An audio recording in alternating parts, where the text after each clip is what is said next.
Abra aí comigo a sua Bíblia em 1 Reis, capítulo 19. Nessa semana nós acompanhamos, atônitos e perplexos, aquele acidente do avião da Germanwings. Na verdade, acho que foi segunda ou terça-feira pela manhã, voo de Barcelona lá para a cidade do interior da Alemanha. E o pior ainda estava por vir, não é?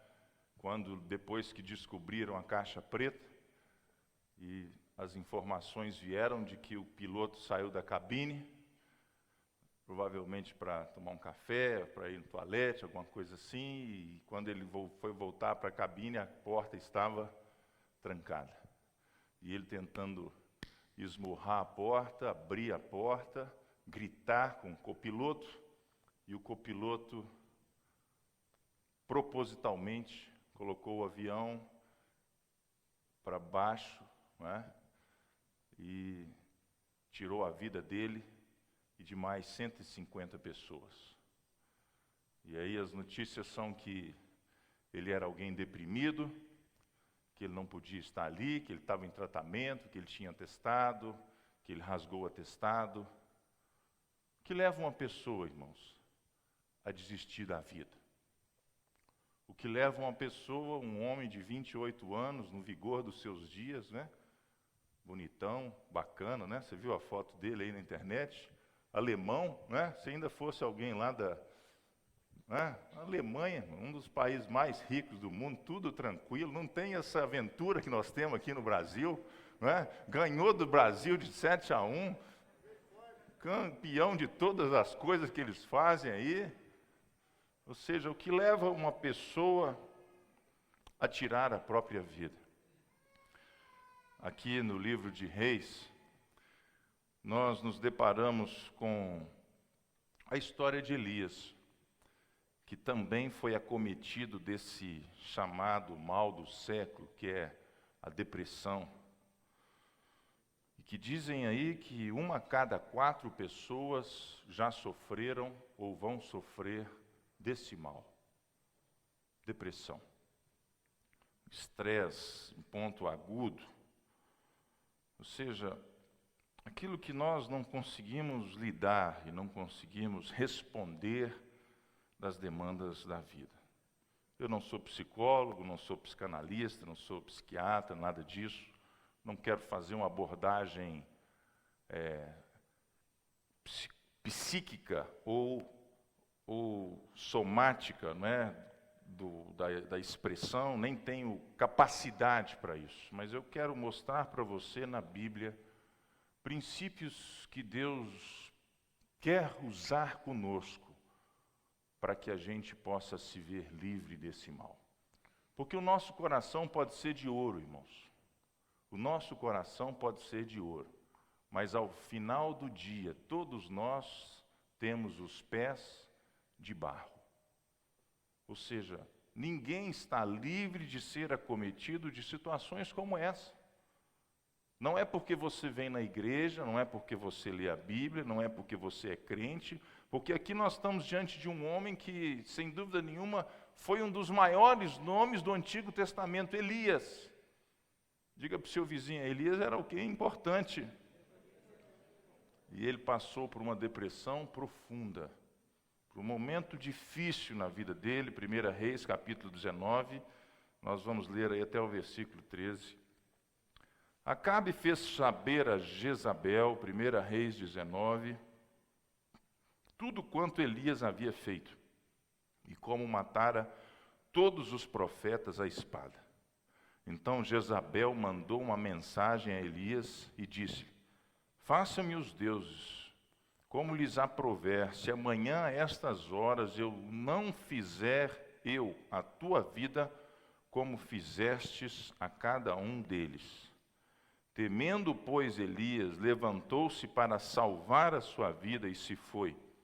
Chegou a Berseba, que pertence a Judá, e ali deixou o seu moço.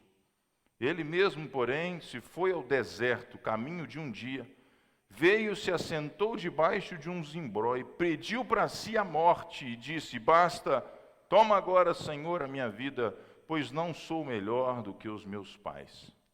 Deitou-se e dormiu debaixo do zimbro, e eis que um anjo tocou e lhe disse: levanta e come.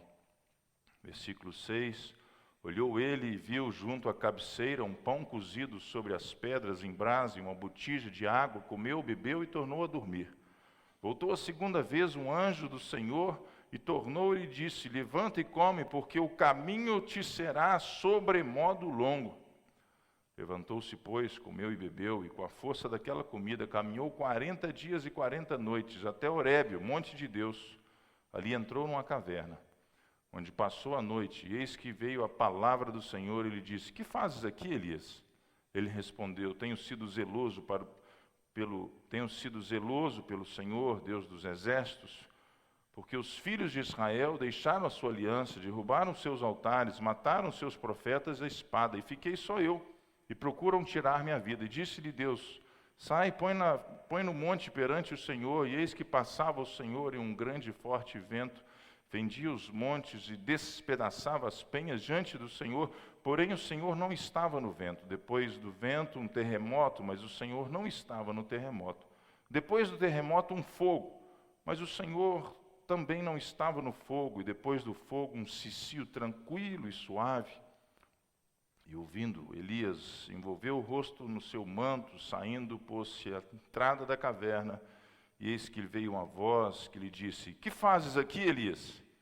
E ele respondeu: tenho sido um extremo zeloso pelo Senhor, Deus dos exércitos, e porque os filhos de Israel deixaram a tua aliança, derrubaram os teus altares, mataram os teus profetas à espada, e eu fiquei só, e procuram tirar minha vida.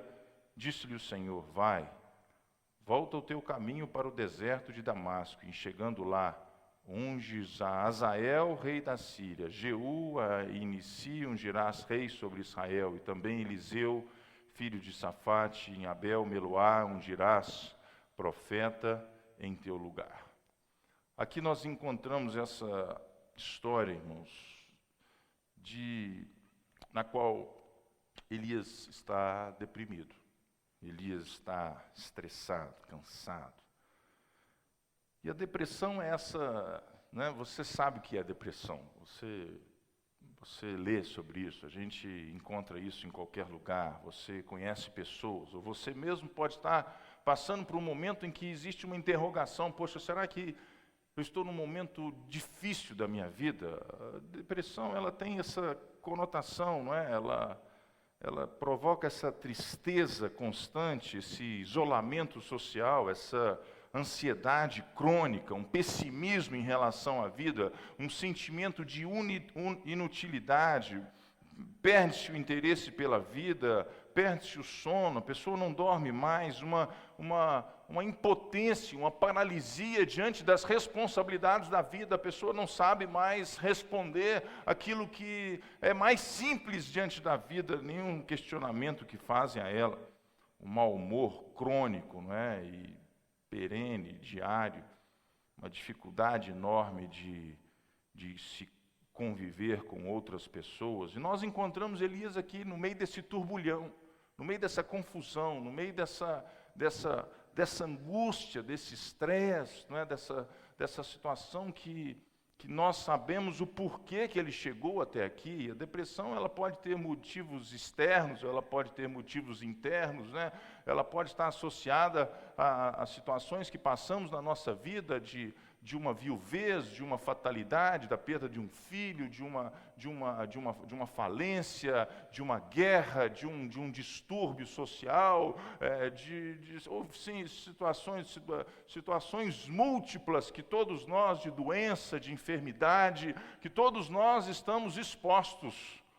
Mas não são só fatores externos, né? A chamada depressão exógena, mas ela também pode ser interna, aquela depressão endógena, não é? Dos ciclos que vivemos, né? Como andropausa e menopausa, como mudanças hormonais que ocorrem no corpo do homem, mas principalmente da mulher, não é? Ou seja, essas situações que todos nós, depressão pós-parto, enfim, tantas situações que nós de repente estamos na cara de um conflito que pode nos roubar a alegria da vida, irmãos. Porque isso aqui, na síntese, é a depressão. Rouba de nós a alegria de viver. Rouba de nós os nossos sonhos. Rouba de nós a capacidade de construir aquilo que Deus quer que a gente construa.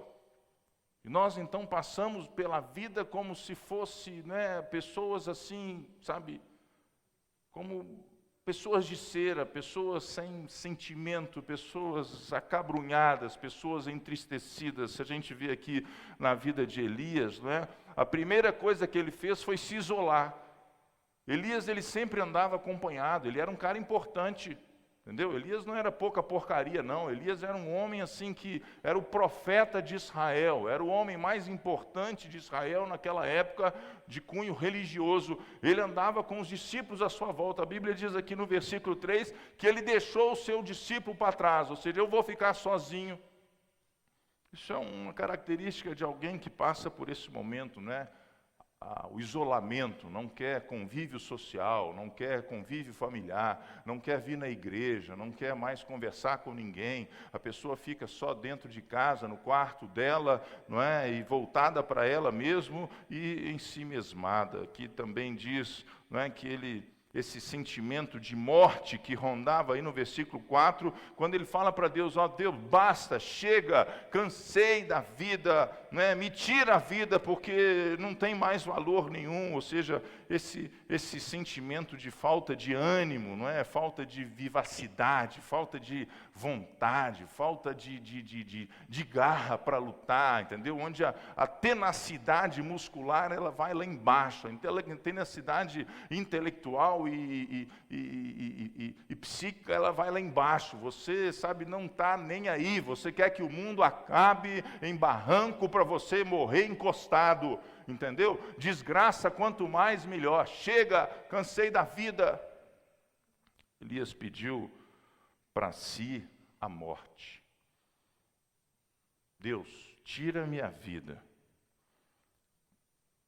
Elias estava prostrado, deitou-se debaixo de um zimbró e dormiu. A depressão, queridos, primeiro eu queria falar com você o que não é depressão.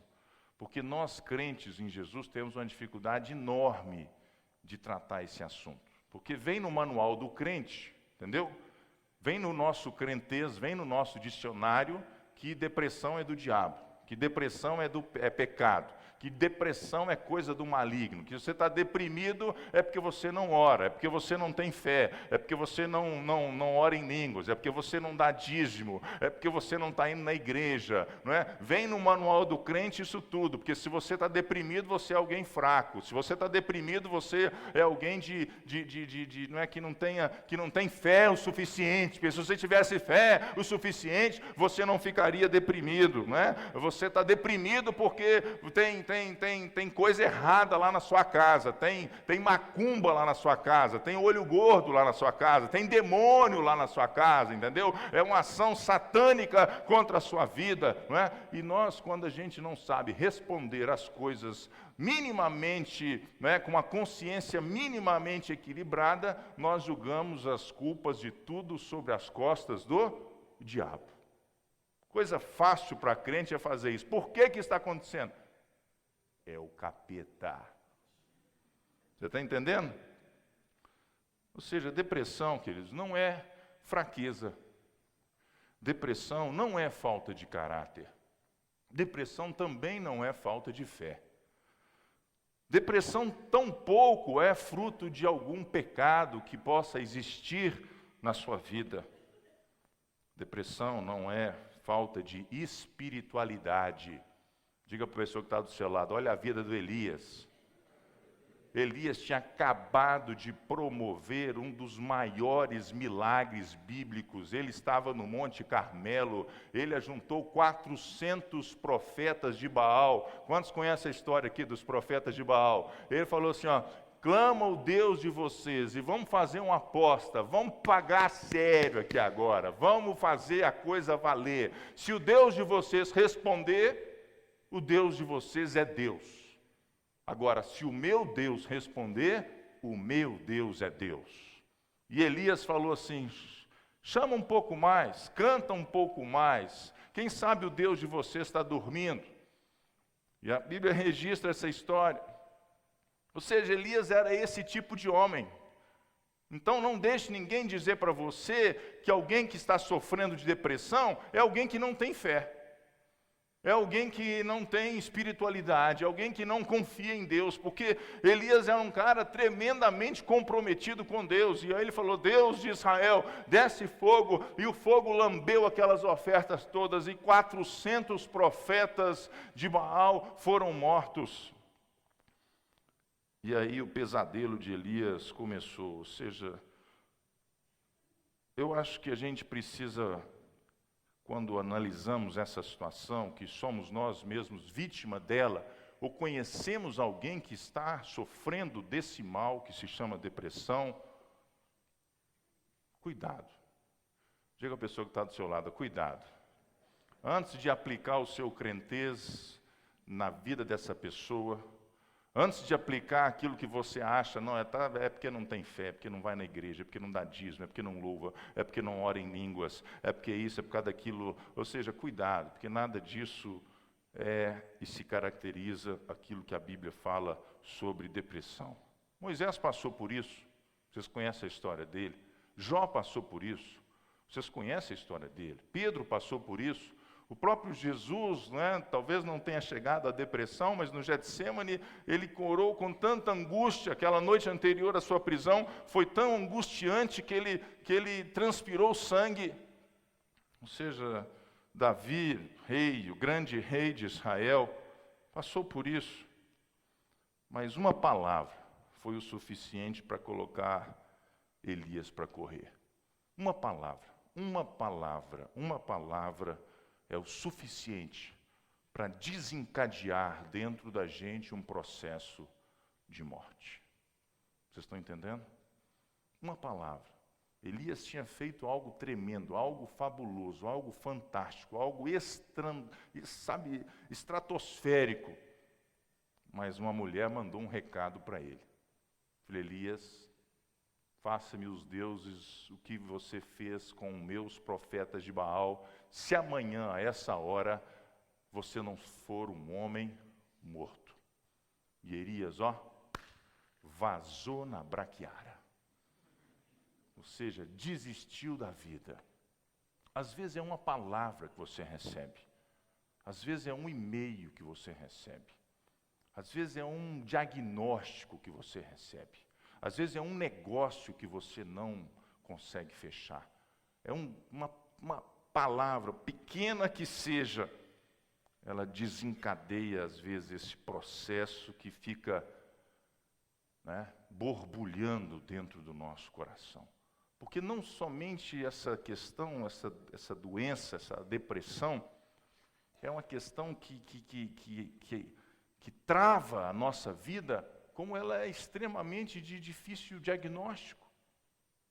E até as pessoas que sofrem de depressão, elas conseguem, às vezes, conviver com isso naturalmente, e levar a vida naturalmente, e enganar a si mesmo e os outros, sem saber se está, sem saber não está. Ou seja, nós mesmos temos medo de enfrentar a nossa realidade. Nós mesmos temos medo de olhar para dentro de nós e dizer: não, olha, isso não é bem assim e tal. Ou seja, aquele piloto, quanto tempo possivelmente ele estava sob tratamento. Os depoimentos dizem que ele rasgou, não quis entregar o atestado para que ninguém soubesse que ele não poderia pilotar naquele dia ou naquela semana, ou durante o tratamento que ele estava passando. A Bíblia diz aqui no versículo 3, 4 e 5 que Elias era um homem extremamente zeloso, mas ele estava sob um forte estresse, estava passando por um dos momentos mais difíceis da vida dele, e a Bíblia fala sobre o motivo desse estresse, da desobediência do povo, da perseguição religiosa, da palavra de Jezabel. Ou seja, uma palavra desencadeou aquilo que foi a vontade de morrer. Eu quero nessa noite focar com você como que Deus tratou a depressão de Elias. Você está comigo nessa noite? Porque Deus te ama, querido. Deus te ama. Diga para a pessoa que está do seu lado, Deus te ama. Deus te ama, Deus quer que você vivinho da Silva, você está entendendo? Deus quer você entusiasmado pela vida, Deus quer você com os olhos brilhando, Deus quer você saltitante, Deus quer você energético, Deus quer você na vitalidade dos seus dias, Deus quer que você viva a vida debaixo daquilo que Ele mesmo disse em João 10:10, eu vim para que tenham vida e a tenham em abundância. Posso escutar um glória a Deus? Ou seja, não aceite menos do que isso. Se existe alguma coisa que você está aquém do que Jesus diz em João 10:10, você precisa e pode se promover a essa cura divina, a essa beleza de manifestação da ação do Senhor sobre nós, que nos leva à cura.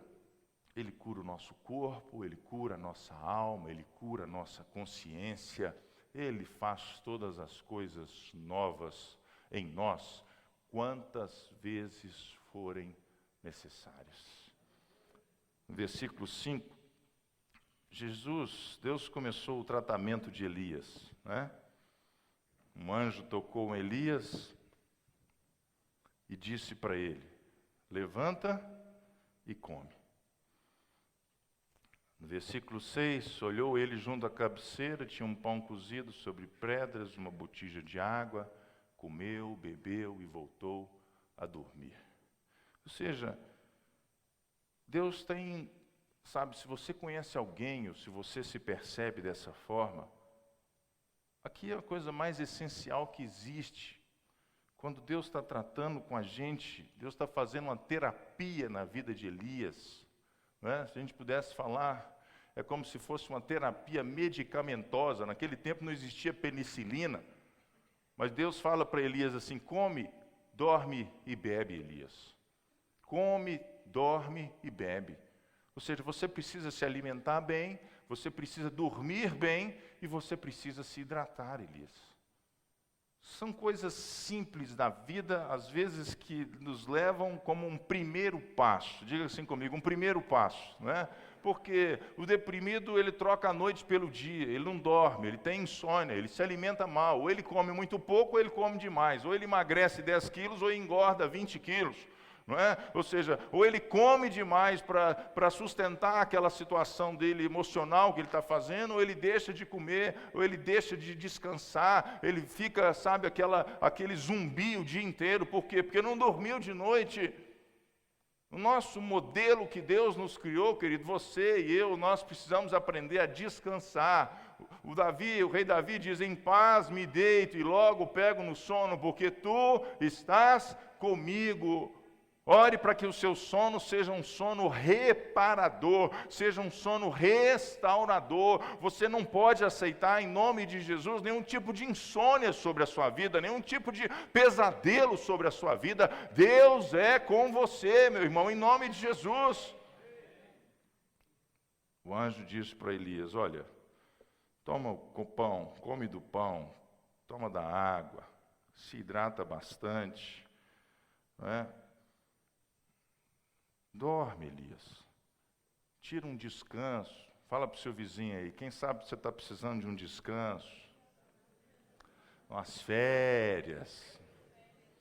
Um período sabático. Você está ligado? Perdeu uma boa oportunidade de dar um glória a Deus aí, hein? Deus te mandar para fazer uma coisa aí em outro lugar. Você está entendendo o que eu estou dizendo?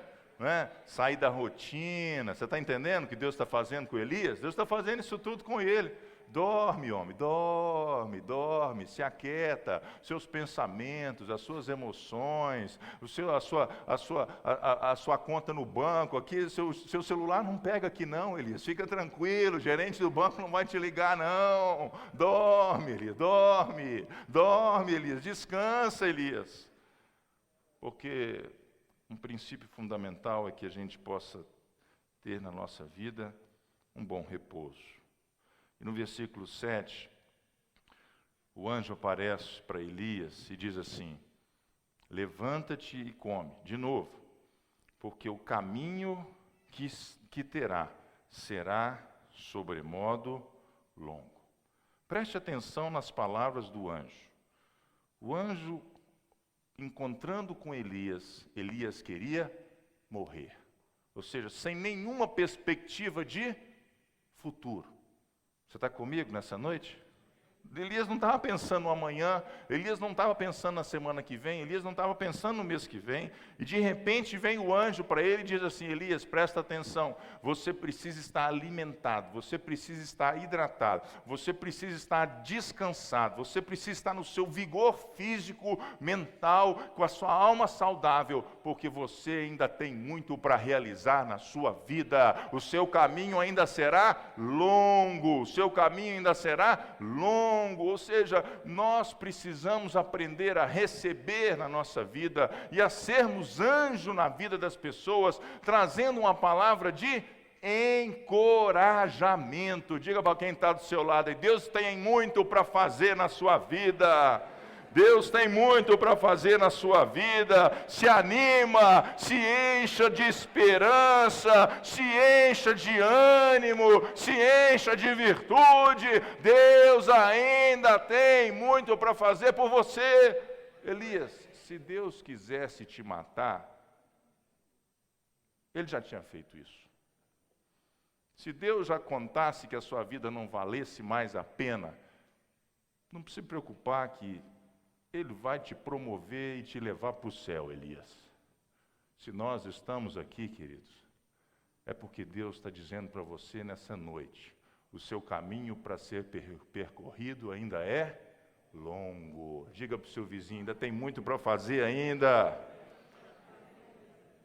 Ou seja, se permita a ter palavras de encorajamento. Será que você pode dizer comigo?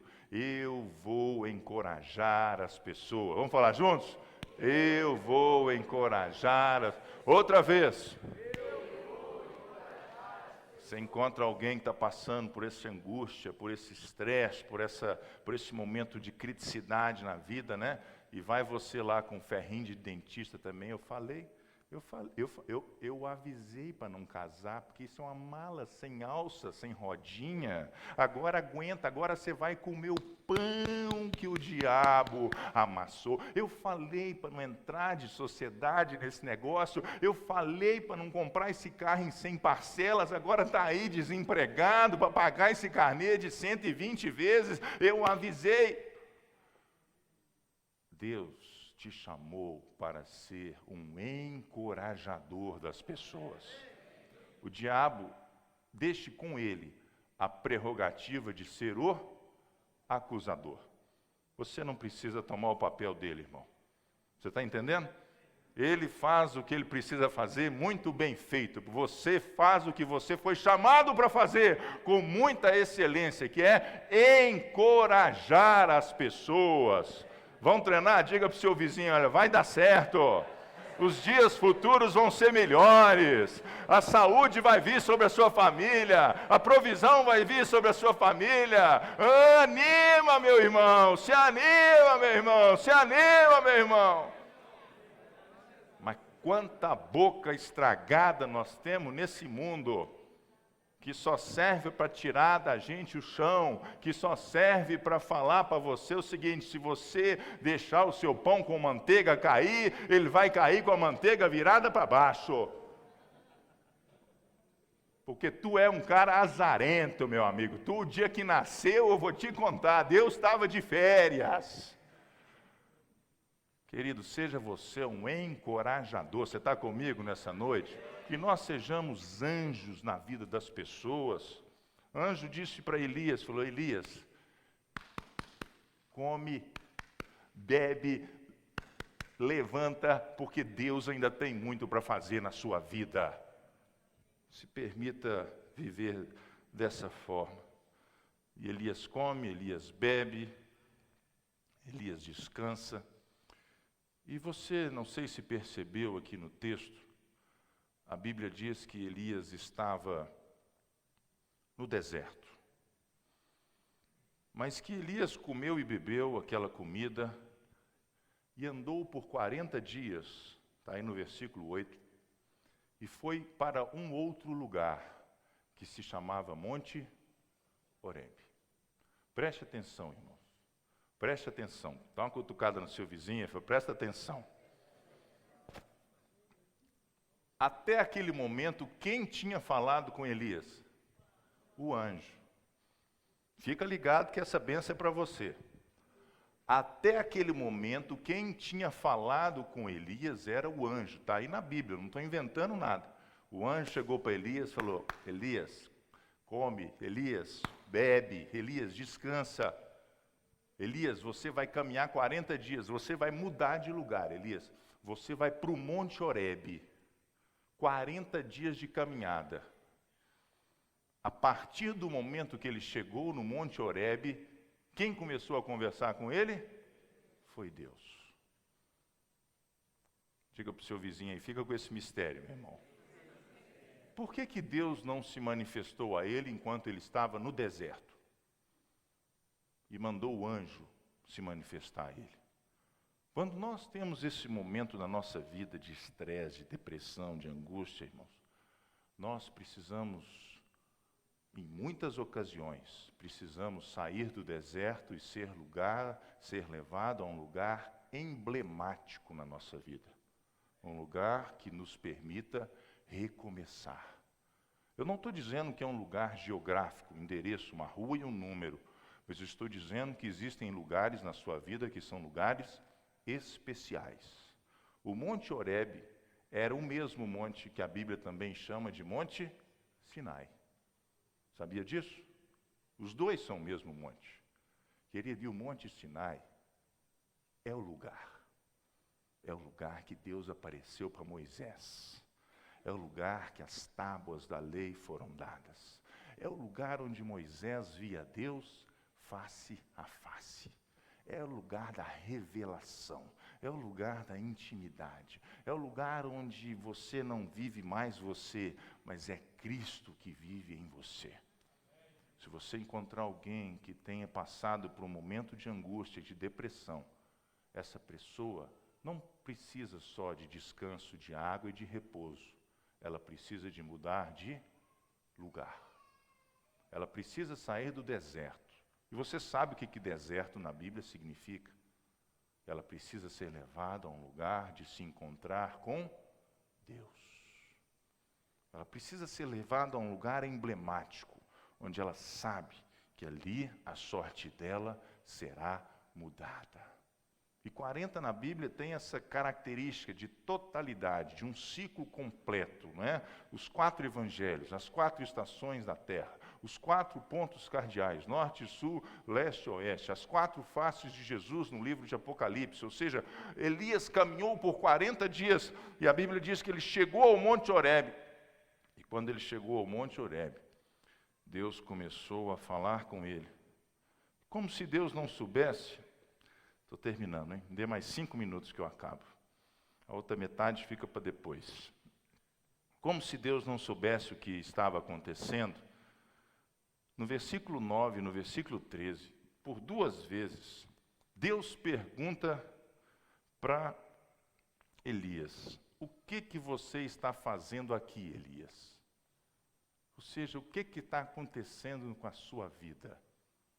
Será que nós sabemos fazer essa pergunta às pessoas que estão próximas da gente? Porque nós somos muito bons para diagnosticar o mal dos outros, mas somos muito mal ouvintes. Quando precisamos aprender a ouvir os sentimentos das outras pessoas. 2 vezes, versículo 9 e versículo 13, Deus pergunta para Elias, Elias, o que está acontecendo? O que você está fazendo aqui? E Elias, então, abre o coração para Deus. Elias coloca as suas queixas, Elias fala dos seus queixumes, Elias fala da sua mágoa, Elias fala do seu ressentimento, Elias fala que o pessoal não estava entendendo ele naquela geração, que ele estava sozinho, que não tinha outros que guardassem o nome de Deus. Elias, fala, Deus, estou aborrecido com você, cara, estou aborrecido, Deus, não dá para viver num mundo desse. Entendeu? Não dá para viver, qualquer semelhança é mera coincidência, num mundo onde ninguém acredita em Deus, está todo mundo aí nesse oba-oba, nessa situação toda, e por 2 vezes Elias é confrontado com Deus, e existe nisso um princípio mágico, onde quando a gente precisa aprender a ouvir as pessoas, e as pessoas que estão angustiadas, estão amarguradas, estão magoadas, elas precisam colocar para fora. Vamos fazer assim, ó, coloca a mão no seu coração aí. Ó. Abre o coração. Fala para quem está do seu lado aí. Abre o coração. Abre o coração. Melhor lugar para a mágoa, para o ressentimento, para a amargura, para o desentendimento, para a confusão, é do lado de fora do seu coração. 2 vezes Deus perguntou para Elias, e 2 vezes Elias respondeu a mesma coisa. Vocês acham que Deus não sabia o que estava acontecendo na vida de Elias? Mas o deprimido, o que ele quer? Ele quer guardar tudo. Ele se sente incapaz, ele se sente sem força, ele se sente sem direitos de manifestar os seus sentimentos, porque às vezes ele vai ser exposto ao ridículo. Vai ser exposto, sabe, a uma situação de vergonha. Vamos ficar de pé para a gente terminar? Vem ali, Felipe, cante aqui mais uma. Só preguei a metade da mensagem, é bom que eu já tenho outro sermão para outra ocasião, né? E eu queria nessa noite, antes de terminarmos essa reunião, orar por você, né? Orar pela sua vida e te dizer que Deus tem o melhor para você, te dizer que Deus te ama, te dizer que Ele é o médico dos médicos, te dizer que você não precisa viver dessa forma, sabe, com essa acusação sobre os seus ombros, com esse peso sobre a sua vida, com essa angústia na sua alma, com esse senso de vazio, não é? Partindo para fora. Porque Deus diz para Elias aí no capítulo 15, a gente indo direto ali para o final, volta o seu caminho, Elias, vai a Damasco. E Elias recebe tarefas de Deus, Elias recebe missão de Deus. Em outras palavras, nós podemos falar assim, contextualizar esse texto, que Deus está dizendo assim, Elias, depois desse momento de intimidade, esse versículo 13 é fantástico, quando tem fogo, quando tem vento, quando tem tempestade, e Deus passa no silêncio, e Elias reconhece que é o Senhor, ou seja, a sua intimidade com Deus, a sua vida devocional, a sua proximidade daquilo que Deus quer que você tenha com Ele, a sua filiação com Ele, não é? Às vezes nós queremos coisas assombrosas, às vezes nós queremos coisas estratosféricas, às vezes nós queremos assim, entendeu? Coisas que não é como se, não, e Deus se manifesta nas coisas simples da vida, nas coisas pequenas da vida, nas coisas corriqueiras da vida, no silêncio da vida. Deus está se manifestando a você numa flor, num céu azul, não é? Num abraço de alguém, num telefonema de outra pessoa, numa mensagem no seu Facebook, no seu Instagram. Ou seja, Deus está dizendo e tentando dizer para você que Ele te ama, Ele se importa com você, e Ele tem uma vida inteira para você viver. E Ele diz para Elias, olha, está na hora de voltar para a ativa, Elias, está na hora de se levantar, está na hora de buscar o seu caminho, está na hora de retomar a sua vida, porque a noite o choro pode durar uma noite inteira, mas a alegria vem pela manhã. Tem uma hora que você precisa dizer, chega, acabou, eu vou viver a minha vida, eu vou conquistar os meus sonhos, eu vou lutar pelos meus ideais, eu não tenho tempo para ficar mais com essa situação dentro da minha alma, dentro da minha aprisionando e me tirando a possibilidade de viver. Porque é isso que a depressão, em última análise, faz, irmãos. A depressão faz com que a gente morra com antecedência. Não é isso? depressão faz com que a gente morra antes da hora. Viva os seus dias, irmão. Retome a sua vida. Seja um encorajador. Deus é contigo. Deus é contigo. Deus te ama. Nessa noite eu quero terminar lendo o livro de Isaías, o profeta. Nós vamos orar.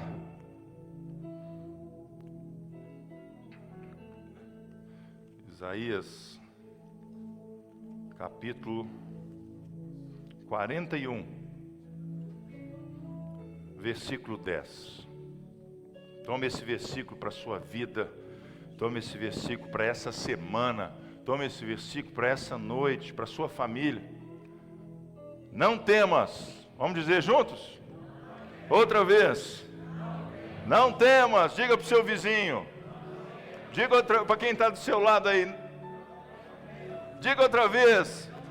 Não tema. Se o dólar aumentar, se a inflação subir, se o diagnóstico médico vier fracassado, se a economia explodir, se o Brasil viver um dos piores momentos dele na história da República, o livro da Bíblia, a Bíblia continua pertinente, eficaz e poderosa, e Deus te diz e nos diz: não temas, porque eu sou contigo. Querido, isso é o suficiente para você sair daqui nessa noite correndo loucamente, apaixonado pela vida e por Jesus.